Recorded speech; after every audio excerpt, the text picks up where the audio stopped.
Here we are live again from Grove Heights for Peg Perry's prognostications on the feast day of St. Patrick. Take it away.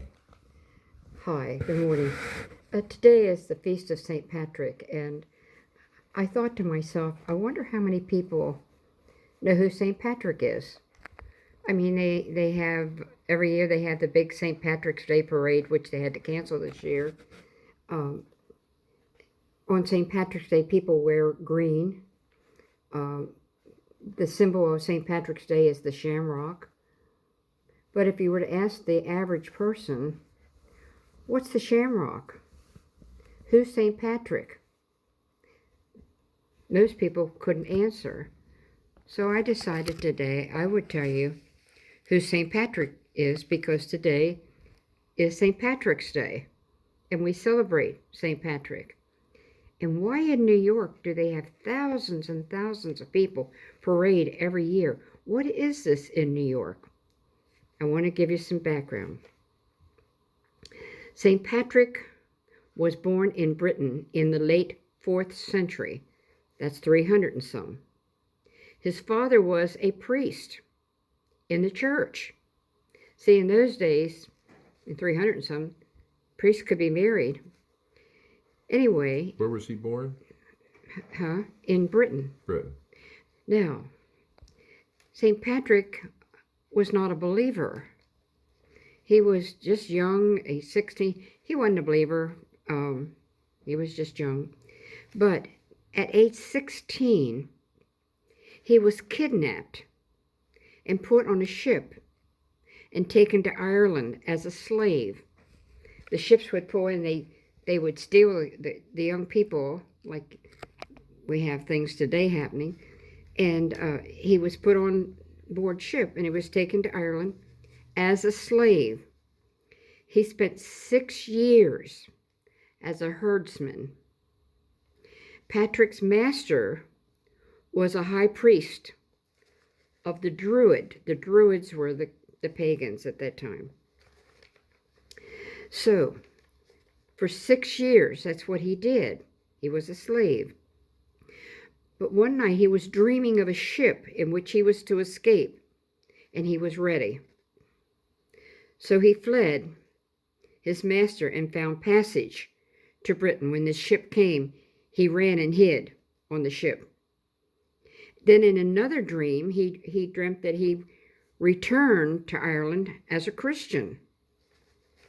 So, now, he ended up back in Britain, and now he's once more back in France, where he studied, and he entered the priesthood, became a priest. In 430 AD, he was ordained a bishop and was sent by Pope Clement I to Ireland to spread the gospel to non-believers. So it was St. Patrick was sent there now, not as a slave, but now he is a bishop. And he taught the Catholic faith. Tradition has, he Christianized all Ireland. And you know how he taught them the faith? I didn't have a green marker, but I tried to make one. By the shamrock. He taught the Trinity. There's only one God, but there's 3 persons in one God. And he used the shamrock to teach the people about the Trinity and the one God and the 3 persons. I thought I would throw this in.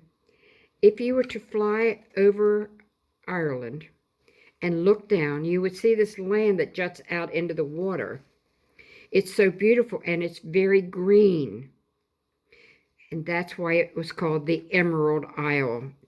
The emerald is a beautiful stone, so green, it's a treasure.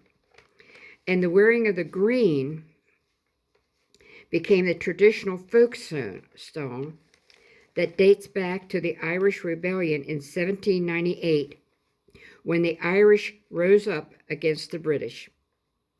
St. Patrick died on March 17th, 461. On his deathbed, the Holy Viaticum and the last rites were administered to him. However, when I was little, we grew up singing, and I never knew it was about persecution. And it goes, "Oh, Patty dear, and did you hear the news that's going around?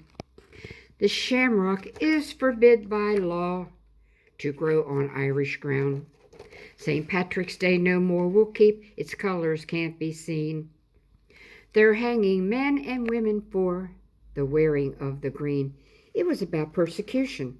However, when the Irish Catholics tried to come to America and they started coming in New York is St. Patrick's Cathedral. Interesting. The cathedral's under the bishop. St. Patrick's Cathedral is in New York, and the cornerstone was laid in 1858. Now, the reason I'm saying this, St. Patrick is known as the patron saint of Ireland. He went to Christianize all of Ireland. But it's the Irish Catholics that came to America that was bringing their faith also to America. Don't you think it's interesting that in 1892, that's when they formed Ellis Island to take care of the immigrants when they came in to this country. And they had to check them out so that they couldn't bring any diseases in. So they were quarantined on the island until they could come into this country. And if anyone had a disease, they weren't allowed to come in because of the health of America. Sounds familiar with what we're going through today. And I wanted to add that because today is the feast day of St. Patrick. And I wanted to tie in with immigration and what they're doing and why they're quarantining. They did the same thing back in the time that all this was beginning in 1858. Thank you for listening.